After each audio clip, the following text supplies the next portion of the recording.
Tell your story, brother, because I read somewhere on CDL Life that it's looking like 10 to 12 years.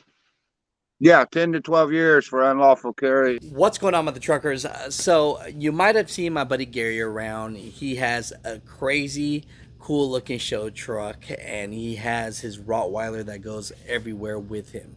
Right now, here's the situation. He's out in New Jersey. He's behind the UPS, and he's just loading and strapping up, and basically a Karen from a side far, far away sees on the side of his hip that he has a piece that's hanging out. So what does she do?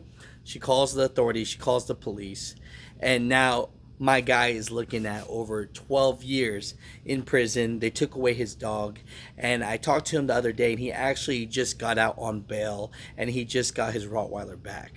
Now, here's the thing about the truckers. They asked him if he had any other pieces in his cab, and he did say he had four.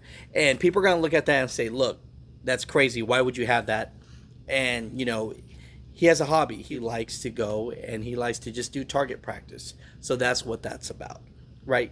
Here's a man that's trucking his whole life. He's working his ass off. And, now he's looking at over 10 plus years. Tell your story, brother, because I read somewhere on CDL Life that it's looking like 10 to 12 years. Yeah, 10 to 12 years for unlawful carry. Yeah. So what's the situation? So, I know there's a lot of things and lawyers involved and things like that. So let's just talk exactly what happened that day. I pulled into a little town in New Jersey. Pulled over to the side of the road to make a unload real quick at a UPS store.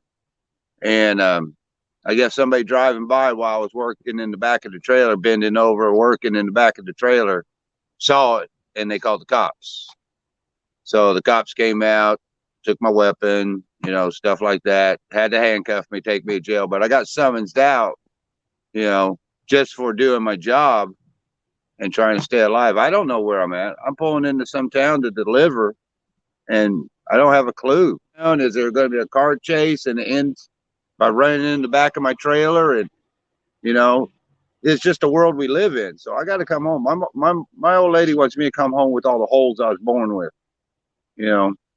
So she doesn't like extra holes in her man. And now I got to fight with it legally. I paid a lawyer 10 grand. He says, you're looking at 10 years, but you may get off because, I have a CCW. I'm proficient with my weapon. I train with my weapon. I'm not a John Wayne that just carries a weapon on his side and don't understand it. Knowing I have that security on my side is the key. How long have you been trucking? Going on 20 years this winter. 20 years. I've been an independent for 7-8 years.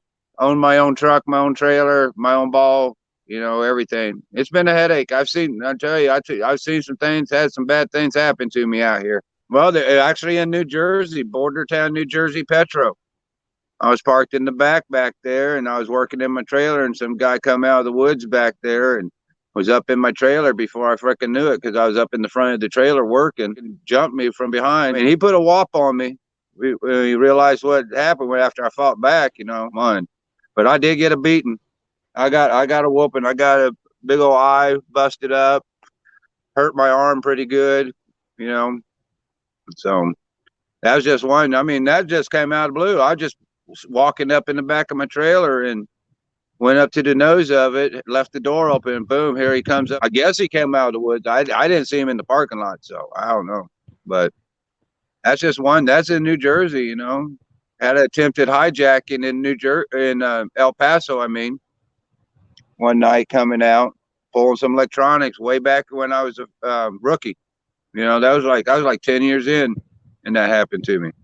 I got away from that one.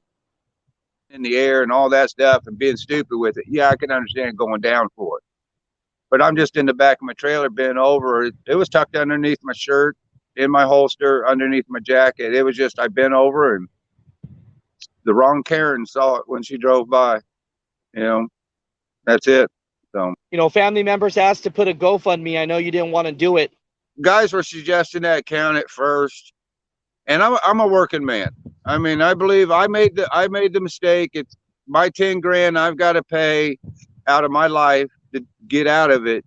And guys were saying, "Oh, GoFundMe, GoFundMe, GoFundMe," and I kind of didn't want to do it at first. And a couple buddies of mine talked me into it and said, "Why don't you just get the GoFundMe, raise the money that you need to cover to stay out of prison, and then the rest go to charity." And that's kind of what I'm doing. I mean, I've only spent 10 grand, so I mean, if I raise 15 grand, I'll throw 5 grand off to a charity for trucker safety or some shit. You know, I just don't know which charities there are out there for that ordeal, but yeah, and you can go on to, I guess, CDL Life is where it's at or something like that. You know, thank you. I'll put it All down right. below, and we'll keep updated with you and see what's going on, Gary. But thank you. Yeah, I'll know something. The lawyer wants it to go real long, as a long deal. He doesn't want to rush the thing, so it could be several months before I even know what's going to happen to me. You know, it could be into springtime, so I don't know.